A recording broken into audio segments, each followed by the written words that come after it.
সংবাদ সবাইকে স্বাগত জানাচ্ছি। আমি ফিরোজ তোহা। শুরুতেই সংবাদ শিরোনাম জানিয়ে দেব এই মুহূর্তে হাতে পাওয়া সর্বশেষ গুরুত্বপূর্ণ আপডেট বাংলা সংবাদ।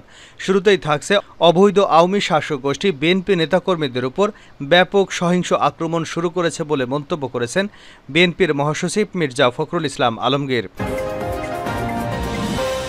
এবারে জানাবো বিএনপি চেয়ারপারসন বেগম খালেদা জিয়ার মুক্তির দাবিতে আয়োজিত গতকাল বুধবার নাটোর ও পটুয়াখালীর সমাবেশে হামলা করেছে দুর্বৃত্তরা। এতে নাটোর জেলার বিএনপির ভারপ্রাপ্ত আহ্বায়ক শহীদুল ইসলাম বাচ্চুকে কুপিয়ে গুরুতর জখম করেছে সন্ত্রাসীরা। আশঙ্কাজনকভাবে তাকে রাজশাহী মেডিকেল কলেজ হাসপাতালে ভর্তি করা হয়েছে। হামলার ঘটনায় ক্ষমতাসীন দল আওয়ামী লীগকে দায়ী করেছে বিএনপি। তাদের দাবি, পুলিশের নিষ্ক্রিয়তায় তাদের সামনেই এভাবে এলোপাথাড়ি কুপিয়ে জখম করেছে বিএনপি নেতাকে।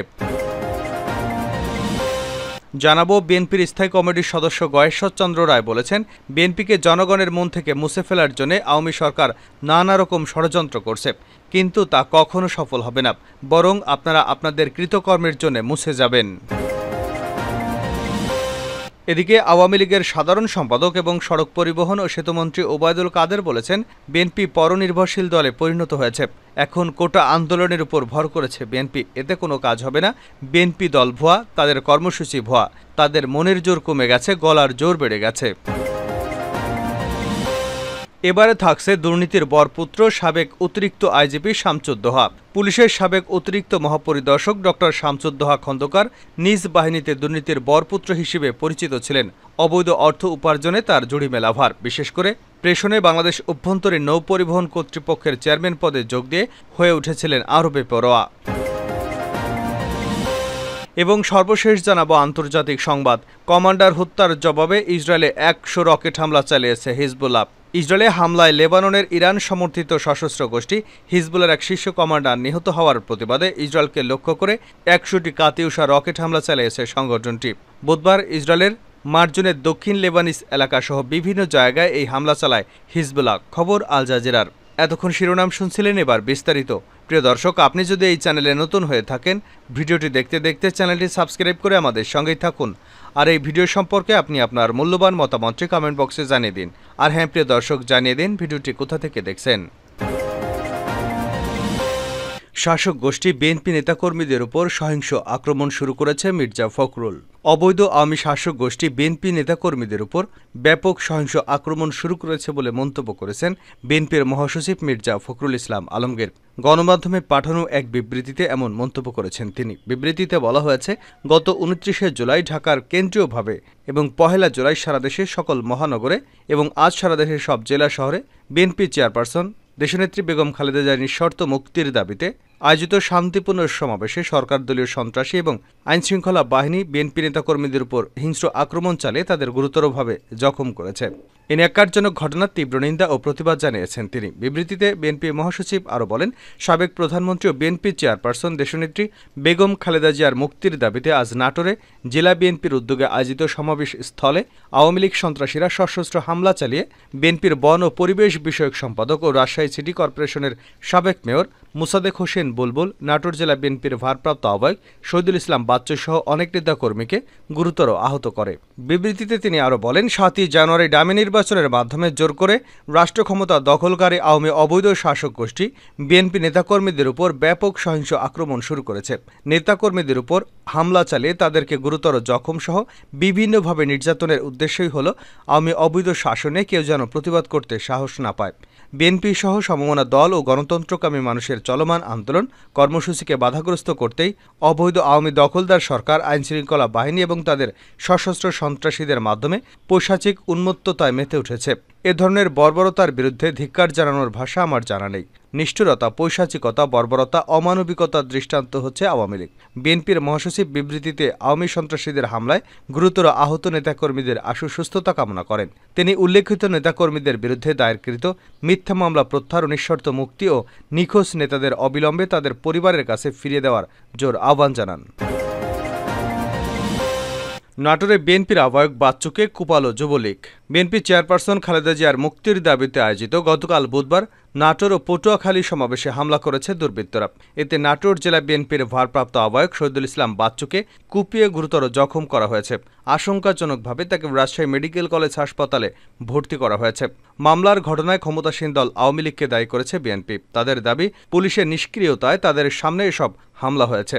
নাটোর ও পটুয়াখালীতে হামলায় রাজশাহীর সিটি কর্পোরেশনের মেয়র মোসাদ্দেক হোসেন বুলবুল সহ বিএনপির ৩০ জনেরও বেশি নেতাকর্মী আহত হয়েছেন বলে বিএনপির পক্ষ থেকে জানানো হয়েছে।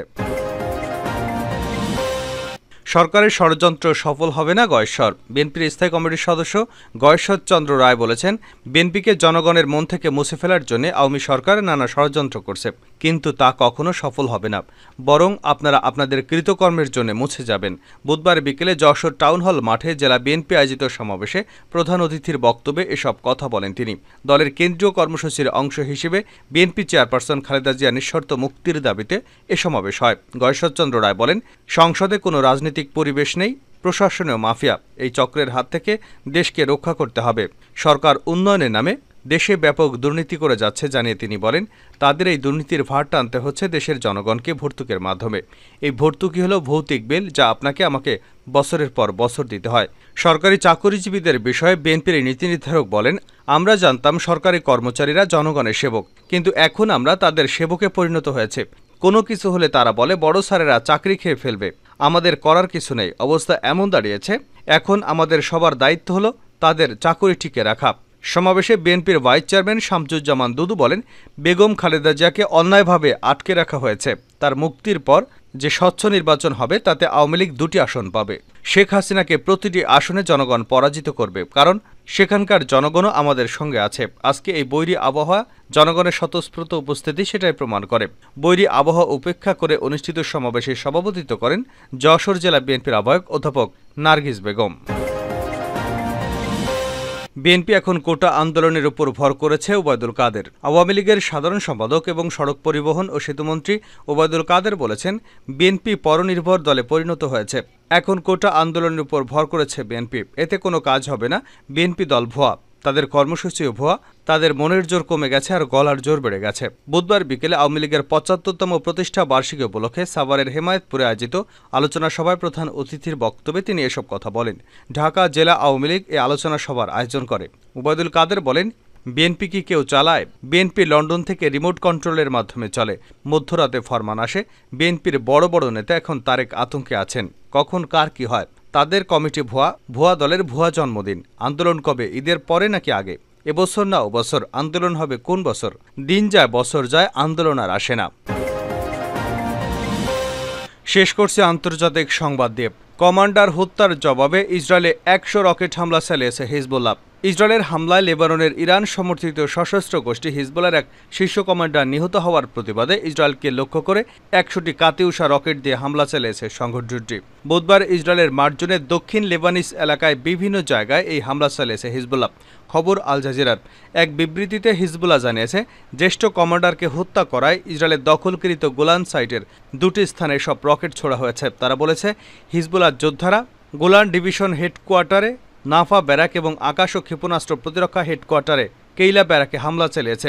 তারা আরও বলেছে, ইসরায়েলি শত্রুরা লেবানন উপকূলীয় শহর তায়ারে যে হামলা এবং হত্যা চালিয়েছে সেটির জবাবের অংশ এই হামলা। দখলদার ইসরায়েলের হামলায় হিজবুল্লাহর অন্যতম জ্যেষ্ঠ কমান্ডার নিমার নাসের নিহত হন। তিনি হজ আবু নিমা নামেও পরিচিত। ইসরায়েলি হামলায় তার দেহরক্ষীও প্রাণ হারিয়েছেন। প্রসঙ্গত, গত বছরের অক্টোবরে ফিলিস্তিনি সশস্ত্র গোষ্ঠী হামাস এবং ইসরায়েলের মধ্যে যুদ্ধ শুরু হওয়ার পর এতে যোগ দেয় লেবাননের শক্তিশালী গোষ্ঠী হিজবুল্লাহ। যুদ্ধের শুরুতে হিজবুল্লাহর হামলায় তীব্রতা কম থাকলেও গত কয়েক মাসে এটি বৃদ্ধি পেয়েছে। হামলা বাড়িয়ে দেওয়ায় হিজবুল্লাহর সঙ্গে পূর্ণমাত্রায় যুদ্ধের হুমকি দিয়েছে ইসরায়েল।